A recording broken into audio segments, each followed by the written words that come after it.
Have you ever felt completely alone?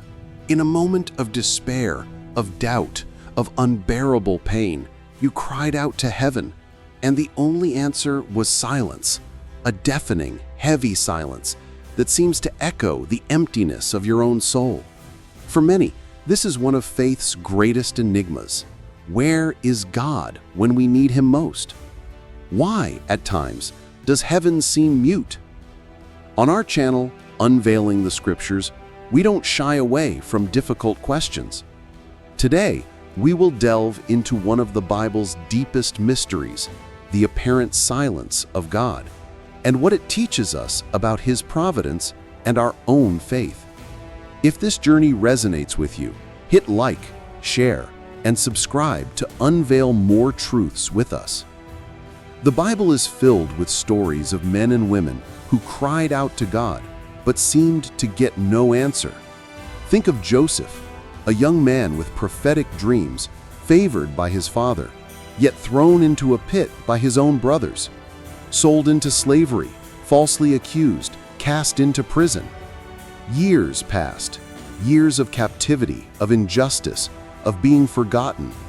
Where was God when Joseph was in the darkness of that Egyptian dungeon? Where were the promises of his dreams? God's silence over Joseph's life was long and seemingly cruel. But what does silence teach us here? That the absence of an immediate answer is not the absence of God. God's silence over Joseph was not abandonment, but a period of intense preparation. In that prison, Joseph learned patience, leadership, administration. God was forging the character of the man who would save a nation, and even his own family. Divine providence was working behind the scenes, weaving a plan Joseph could neither see nor hear. Now, let's turn to an even more deafening silence, that of an entire nation. The people of Israel, enslaved in Egypt, cried out for liberation, and God responded with power. But after centuries of prophets, of miracles, of an intimate relationship, the Bible records a period of about 400 years of divine silence. Between the prophet Malachi and the birth of John the Baptist, heaven seemed to close. No new prophetic word, no recorded miracles, no direct intervention. 4 centuries of waiting, of oppression, of uncertainty. Where was God during this interlude? This silence, however, was not empty. It was a period of preparation for the greatest revelation of all, the coming of the Messiah. During those 400 years, the political and cultural landscape was shaped, prophecies matured, and the people's expectation grew. God's silence, at times, is the calm before the storm, or in this case, before the dawn. But the most disturbing silence, the most incomprehensible, came from the very Son of God.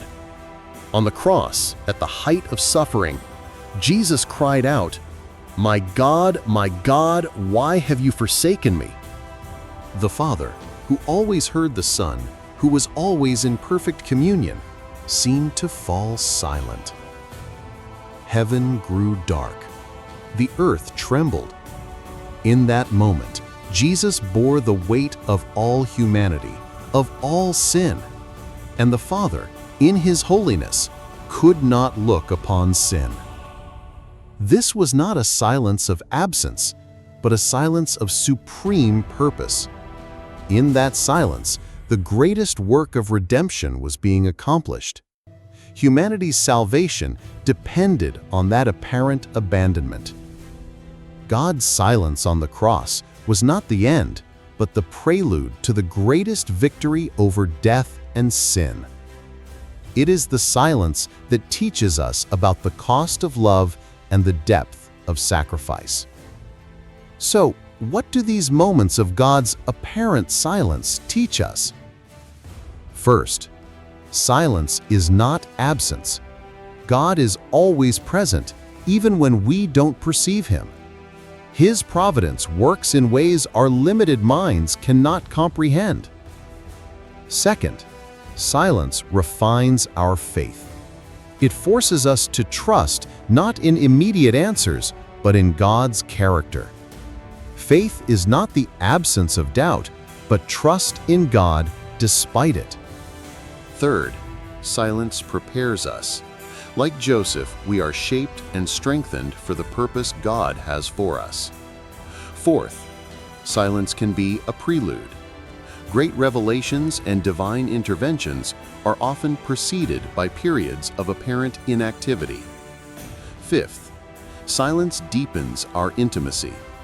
We learn to listen in new ways, to discern His voice not just in words, but in circumstances, in inner peace, in His very stillness. God's silence is not an emptiness, but a space filled with His sovereignty, His wisdom, and His unwavering love. It is an invitation to go deeper, to trust more fully, to wait with patience and hope. If you are going through a period of divine silence, remember, you are not alone, and silence, at times, is God's most powerful message.